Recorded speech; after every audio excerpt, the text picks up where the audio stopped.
breaking down every game, every day in Major League Baseball. This is the Baseball Betting Show. Here is your host, Greg Peterson. A warm and friendly hello. Welcome to lovely Las Vegas for the Baseball Betting Show with myself, Greg Peterson, now part of the VSiN Family Podcast, and we've got a great podcast for you, as this is one that is brought to you by DraftKings and Vote Yes on Prop 27. Prop 27 is getting Californians online and able to sports bet, much like over half the country is able to. If you go to cities like New York, Boston, over here in lovely Las Vegas, list goes on and on, you're able to bet online. Meanwhile, in California, you're stuck with the shady bookies, and Prop 27 is looking to change that, and we're looking to get some great insights in segment number 2, and we've got a man that is currently out here in lovely Las Vegas. He's typically in Houston, as it is Jake Asman. He does terrific work over there at ESPN975, hosts their midday show, The Wheelhouse, from 3 to 7 p.m. Central Time. He's going to be talking to me about this ALCS series between the Astros and the Yankees. We're going to get his thoughts there, and who might be the National League team that could slow down the Astros if they get to the World Series as well, if either of those teams can. So we are going to be getting that insight from him in the final segment. We've got the ALCS and the NLCS raging on, so I'm going to give you guys picks and analysis on both of those games and a little something I like to call touch them all. If you have a question, comment, segment idea, what have you for this podcast, you've got one or two ways we fire those in. First one is my Twitter timeline at unit_D1. Keep in mind, letters EM. Maybe does not matter, as per usual. Please just send those into the timeline. The other way, it is via an Apple Podcast review. If you rate this podcast 5 stars, it is very much appreciated. From there, you're able to fire whatever you'd like to hear on this podcast via that 5-star review. The questions I got was swing or no swing. We will dive into that and take a look back at what we got in terms of Phillies versus Padres Game 3 as we recap that. Games from yesterday is Greg buzzing about. Here is the rowdy recap. Phillies get the job done by kind of 4-2. The play that really had everyone talking was the Jurickson Profar swing/no swing. If you watch it live, like personally when I watched it live, it certainly looked like he didn't go around. When you take a look at more of the side view, looks a little bit more like he went around. I think that if you demonstratively say that it was not a swing/a swing, might be a little bit off base, because the things that you take a look at for a swing are a little bit more fuzzy. The more I look at it, the more that I think it was a swing personally, because I was in the no swing camp a little bit before, but certainly a close call to say the least, and that's not what decided the game in my opinion. What decided the game was that Juan Soto just cannot field right now, for one, and two, Josh Bell grounded into a double play in which the San Diego Padres needed, as the Padres, they came up snake eyes with men in scoring position at an 0-7 mark, and for Joe Musgrove, I would say he pitched better than the line would indicate. He gives up 4 runs in 5 2/3 innings. That was with Juan Soto's terrible fielding. He did give up the home run to begin the game to Kyle Schwarber. Schwarber going deep for the second time in the series, and he had just 3 hits entering into this game, by the way, for the entirety of the postseason. He gets 2 in this one, so he's starting to heat up a little bit more. And for the Philadelphia Phillies, you did have Alec Boehm come up in a big spot, as well as Ranger Suarez. One of his better starts that we've seen recently. Gives up 2 runs, one of which was earned. He himself was hurt by his fielding by Rhys Hoskins. You can dog on Juan Soto for his fielding, and you got to do the same for Rhys Hoskins. So both of these guys have liabilities out there in the field, and we're going to call it what it is. I think even the most diehard of Philly fans would tell you that their fielding has not been too terrific all season long, but from there, these guys were terrific. Zach Eflin, Jose Alvarado, both give you a scoreless inning, as both gave up quite a few hits along the way, but they were able to wriggle out, and then Sir Anthony Dominguez locks it down in the 8th and 9th inning. 3 strikeouts, 2 scoreless innings, most likely knocks him out for Game 4, but gets the job done. And then for the Padres, Pierce Johnson, 4 outside the bullpen, scoreless. Tim Hill, a scoreless inning. And if you're taking a look at what we've all gotten in Major League Baseball throughout the postseason, overs and unders, they are deadlocked. 14 overs, so 14 unders thus far, so that makes things all the more exciting. And home teams, they've been able to do a very solid job throughout the postseason. They are up to 17-14 straight up, and if you're looking at underdogs, they are actually 15-13, with the Phillies going off as a little bit of an underdog in this one. So that's what we saw in Major League Baseball on Friday, and that's what we've got trend-wise in terms of postseason. Coming up next, we're going to be talking with our good friend Jake Asman of ESPN975 in Houston about the ALCS and what team could stand in the way of a World Series for the Houston Astros. That's up next right here on the Baseball Betting Show with myself, Greg Peterson, now a part of the VSiN Family Podcast. Breaking down every game, every day in Major League Baseball. This is the Baseball Betting Show. Here is your host, Greg Peterson. We're back here in lovely Las Vegas for the Baseball Betting Show with myself, Greg Peterson, now a part of the VSiN Family Podcast. and it's great to be joined by our guest, as this man is typically one that you're able to hear out there in the great city of Houston, Texas, as he does the show The Wheelhouse over there at ESPN975. Great part of that trio over there, doing midday hosting from 3 to 7 out there in the great city of Houston. But he's actually coming to me from Stadium Swim over there at Circa, the wonderful resort out here in Las Vegas, as he's in town for the weekend, I'm sure, with the banger of a fight card that we've got in UFC 280. But I know that Jake does an absolutely amazing job taking a look at the game of baseball and so many things, as he's been following the Astros all the way through the season. And you're able to follow him on Twitter at Jake Asman. Last name is spelled ASMAN all together. And Jake, great to have you aboard. Thank you. Greg, thanks for having me, man. Always a pleasure to join you. And yeah, I'm not too far from where you do your show every day in the Beeson studio, so pretty cool to be out here again. It is awesome to have you aboard, and it is awesome what we've seen out of the Houston Astros this year. I take a look at things, and I think that they are the clear team to beat in the playoffs right now. 2-0 lead going into Game 3 against the New York Yankees. And what I think has really been biggest for the Houston Astros has been the pitching depth, because the offense this year has honestly not quite been as great as it has been when the team has been making all these ALCS runs, these World Series runs, what have you. But I just feel like with the pitching and the bullpen especially being able to step up, it's made the Astros all the more fearsome this season. Completely agree. Look, this is a team that's biggest strength is their starting pitching and their bullpen. And they obviously do have some great hitters in their lineup. They obviously do have the ability to hit home runs, as we've seen in these playoff games, led by Yordan Alvarez and Alex Bregman, and how good has Jeremy Pena been. But the strength of this Astros team all year has been the depth of their pitching, and honestly, you've seen that on full display in several of their games, including, of course, a game in which they did not allow a Seattle Mariners team to score a run for 18 innings at home. Yeah, that was an absolutely incredible display. And, I mean, Luis Garcia being able to come in and pitch like 5 scoreless innings in that game,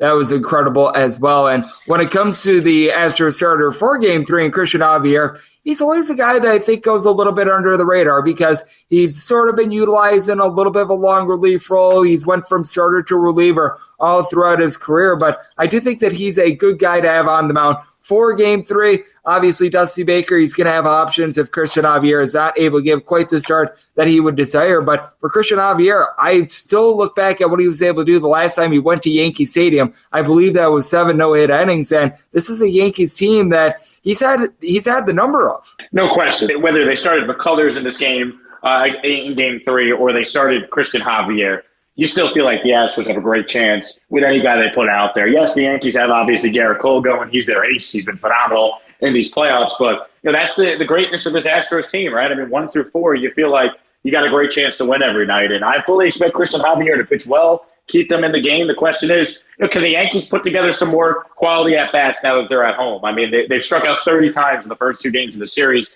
You're not going to win if that's what you're doing. So that's the big question. I mean, obviously, I think in a perfect world, Lance McCullers would have started Game 3, but he had the incident with the champagne bottle hitting his elbow in the celebration after the Mariners series win. So, he's only going to be moved back to Game 4. So ultimately, whether it's Javier or McCullers, if you're an Astros fan, you feel really good about your team's chances. And the pitching matchup, I do think, is going to be a good one. It's Jake Asman of ESPN975 is joining me on the podcast, as it is going to be Garrett Cole is going to be going up against his former team, the Houston Astros. And he didn't get the win the last time he faced off against the Astros, but he pitched well enough to win. That was a start at which he took the loss, giving up 1 run in 7 innings. When you take a loss, giving up 1 run in 7 innings, I would consider that to be a tough luck, a loser sort of scenario. But I do think that it is going to be fascinating to see how the Astros match up against Garrett Cole, because typically when a pitcher goes up against a former team, a lot of the batters, they have a little bit of beat on them. And even though Garrett Cole took the loss last time he faced off against the Astros, he looked very solid out there. And here throughout the playoffs, he's been pitching some of his best all season long. Look, there's no question Garrett Cole has pitched well against the Astros. He had a complete game shutout against them, if you remember, last season in Houston as well. So this is a guy that will give the Yankees a chance to win. But Jameson Taillon gave the Yankees a chance to win. So did Luis Severino. He made 1 bad pitch to Alex Bregman in the Game 2 loss.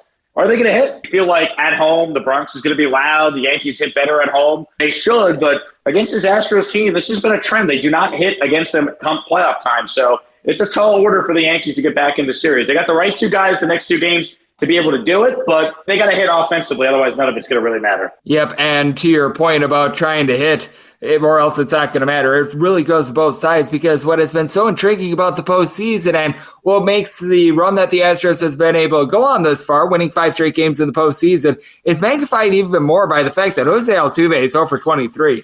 In Game 2, because he grounded into a double play, literally a statue would have given you better at-bats than Jose Altuve in that game. And I take a look at Jose Altuve, and you can't think that this slump is going to be lasting forever. But what have you really been seeing out of him recently? Because this just doesn't remind you of the guy that we've seen time and time again in the postseason. Obviously, all the buzzer jokes and everything are coming out. I certainly don't think that it's that. But at the same time, it's very strange to see Altuve struggle the way that he has. Yeah, he has really struggled. It looks like he's kind of off balance. Looks like he's kind of guessing right now, not really getting the pitch he's looking to hit. I mean, look, I'm surprised it's gone on this long. I figured by now he would break out of it. He always hits well against the Yankees. Maybe he'll hit really well when 45,000 New Yorkers are chanting FL Tuve at him for at least these next 2 games for sure. Maybe that will get him going. You know, it's amazing what the Astros have done, though, Greg, because Jose Altuve has set a postseason record for most at-bats without a hit, yet they haven't lost a game in the playoffs yet. So this team has been able to overcome his offensive issues to start the playoffs so far. It's a testament to just how good this Astros team is. Yep, I do think that it is going to be so fascinating to see how things break down as well, because I do think that for the Yankees,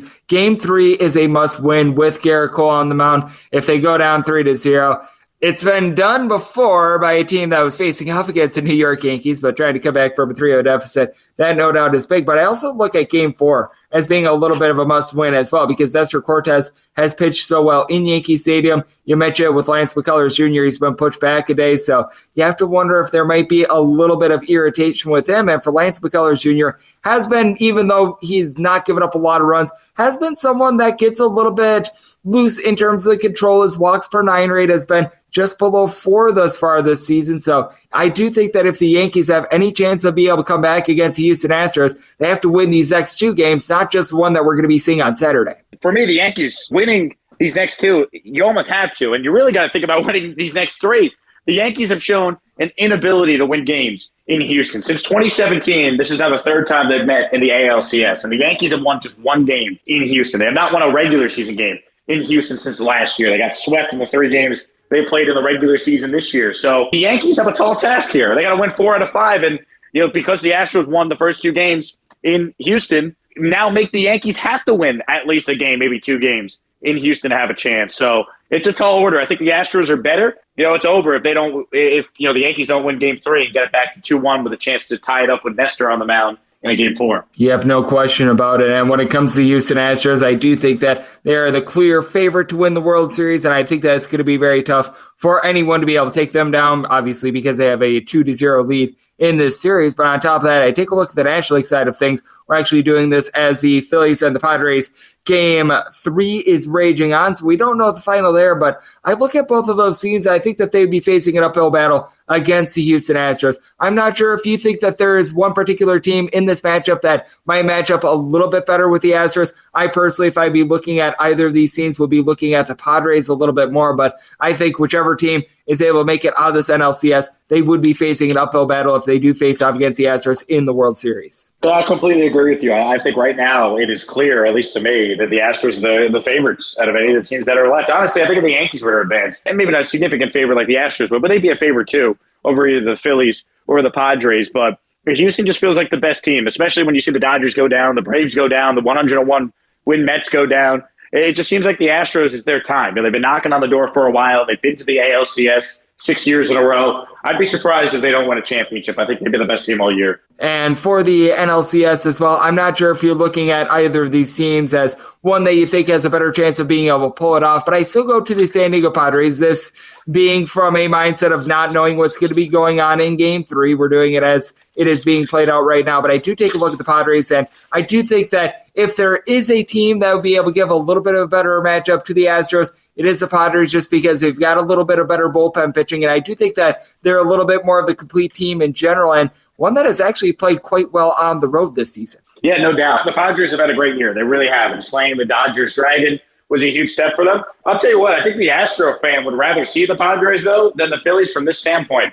The Astros against National League East teams in the World Series. They lost to the Nationals. They lost to the Braves. Here come the Phillies. That's going to bring back some bad memories for Astros fans. We shall see if that is a thing. That would be very hilarious, by the way, if they see all 5 NL East teams over the span of like a decade or something like that. I'm sure that Astros fans would sign up for that because that means that they've gotten to the World Series at least 5 times as well. But I do think that is something that is sort of funny and is actually really, really interesting to dive into. And Jake, I know you're doing an amazing job of taking a look at all things Houston sports over there at ESPN975. You're in lovely Las Vegas this weekend. I'm sure it's for UFC 280. If it's for something else, let me know. But I was thinking that it was for what is going to be a big banger of a fight card and to be able to watch those out here in lovely Las Vegas. And I know you've got a lot of things going on. So I'd love to get people at home know they're able to follow you on social media and just everything they've got going on in general. Yeah, if you're a Houston sports fan, the radio show is called The Wheelhouse. We're live at afternoon drive, weekdays 3 to 7 on ESPN 97.5 FM in the lovely city of H-Town. And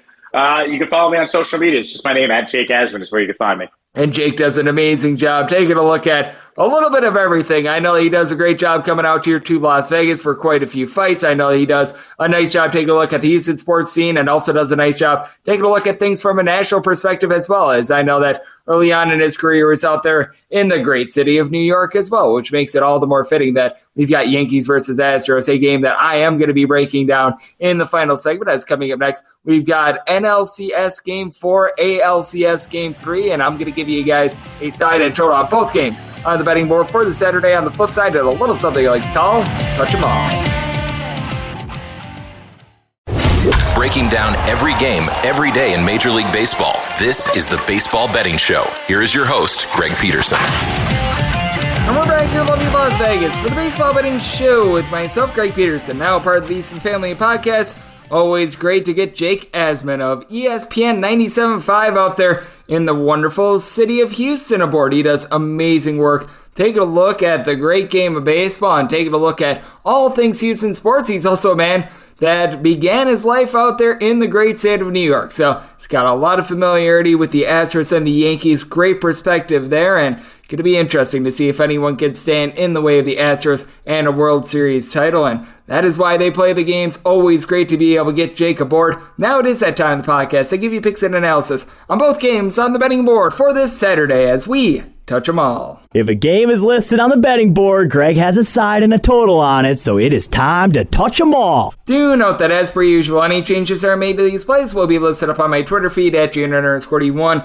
Going through the National League game first, then the American League game. It goes National League, then American League, so even though it's out of time order, it's in rotation order, so that is the way that we're going to be going about it, and the VKNH pick will be in the National League as we go 901, 902 on the betting board. The San Diego Padres are going to be on the road facing off against Philadelphia Phillies as Bailey Falter gets a start for the Phillies, and Mike Clevinger is on the bump for the Padres. 8.5 is the total, over and under both at -110.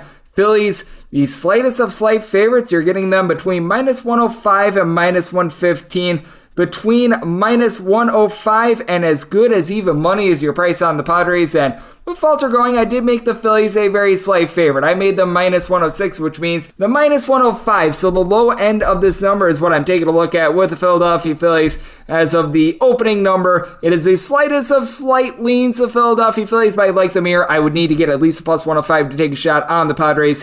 See a little bit of something here with the Phillies just because I can't trust Mike Clevinger on the road. With Clevinger, he's got an ERA on the road of north of a 5.5 if you look at the regular season and the postseason. And you just take a look at his last start against the LA Dodgers. And, well, it is against the LA Dodgers, but 5 runs, 4 of which were earned. He got in that start 8 outs. He has been all sorts of not great recently, as he has went 5 innings or fewer, and now 3 out of his last 5 starts as well. Hasn't necessarily been able to deliver a whole bunch of length. And on the road this season, he is giving up right around about 1.7 to 1.8 home runs per 9 innings. He really hasn't seen a whole heck of a lot of the Philadelphia Phillies in recent years. He had 1 good start going, 5 scoreless innings against them, but he didn't really face them at all prior to that. So I take a look at that 1 start sample size, and it's not significant enough for me to make too much out of it. And for Bailey Falter, what's very fascinating is that he has been significantly worse at home than he has been on the road. A 5.49 home ERA compared to a 2.42 road ERA. But the reason why I don't make as many qualms about this is that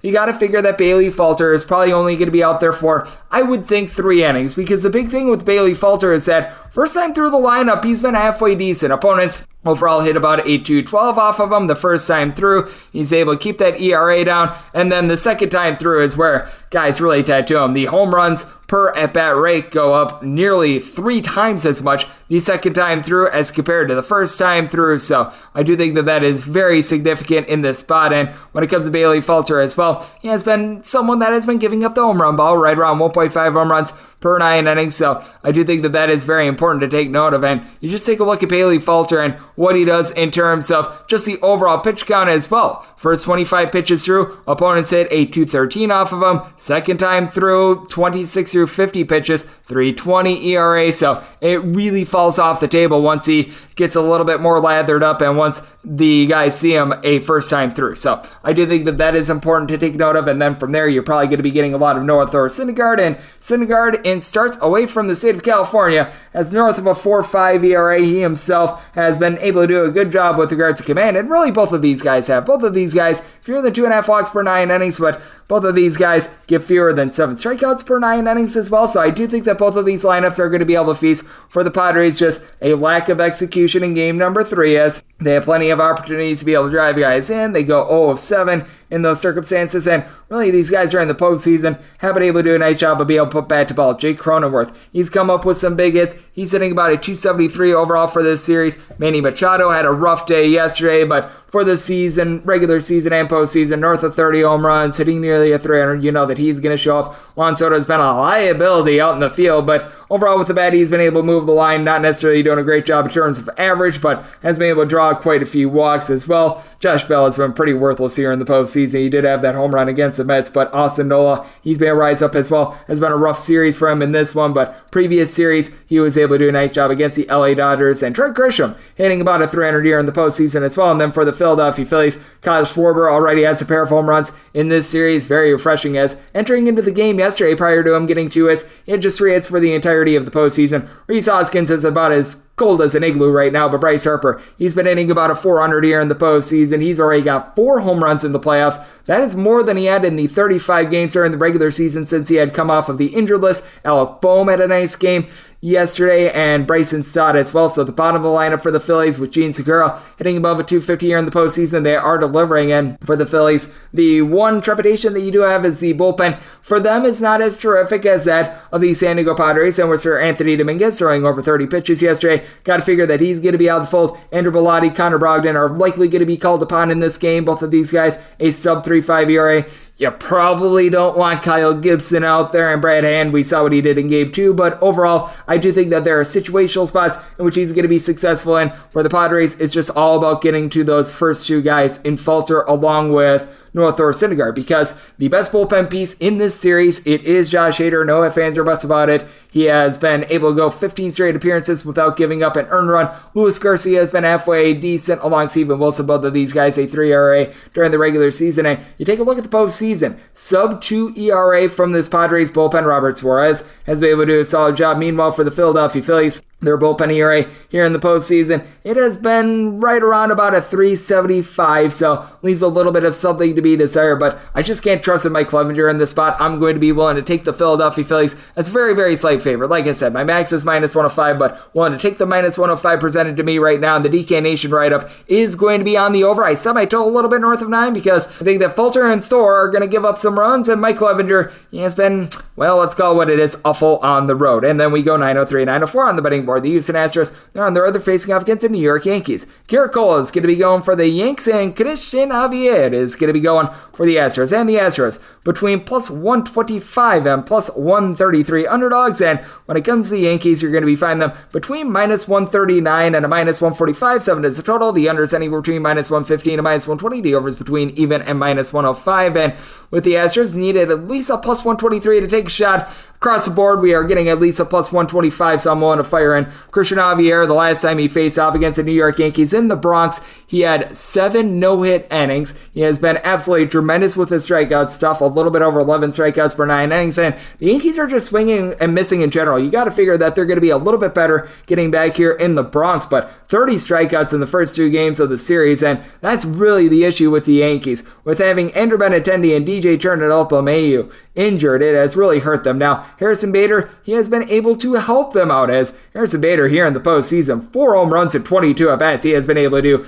an incredible job, and with Aaron Judge, he narrowly missed a home run in Game 2, and he does have a pair of home runs that they moved him out of the leadoff spot 5 games ago, so he's been able to deliver on that front as well, but hitting just a $179 here in the postseason. And for the Yankees as a whole, they're hitting 169 in the playoffs. Other than Harrison Bader, it's really been Isaiah Kiner-Falefa along with Anthony Rizzo that have been able to do a good job of moving the line. Isaiah Kiner-Falefa hitting a 267, right on line with what he did during the regular season. And Anthony Rizzo, he and Carlos Stanton had 63 combined home runs during the regular season. They've got a combined 4 here in the postseason, but for Rizzo, 414 on base. He's done his job. Giancarlo Stanton hitting just a $167. He needs to pick it up a little bit. And Josh Donaldson, he's been able to move the line with a 393 on base, but certainly has left a little bit of something to be desired at the plate with the Astros. They do have the deeper bullpen as well as the Yankees. I don't think that they're going to be trotting out the Frankie Montas out of the bullpen, but Clay Holmes, he has been able to do a solid job recently, but someone like a Clark Schmidt, you really can't rely upon.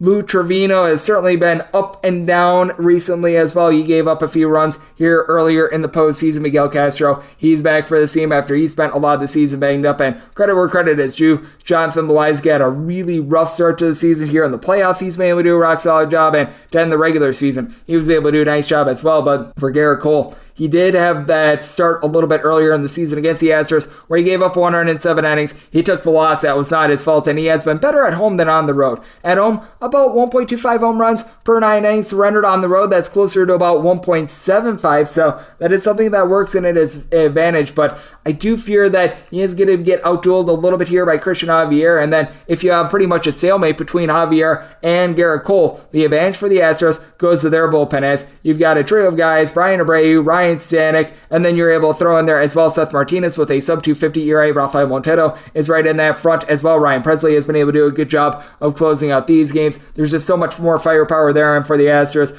I know that there are many people making their Jose Altuve jokes, and rightfully so. He's 0 for 23 this postseason.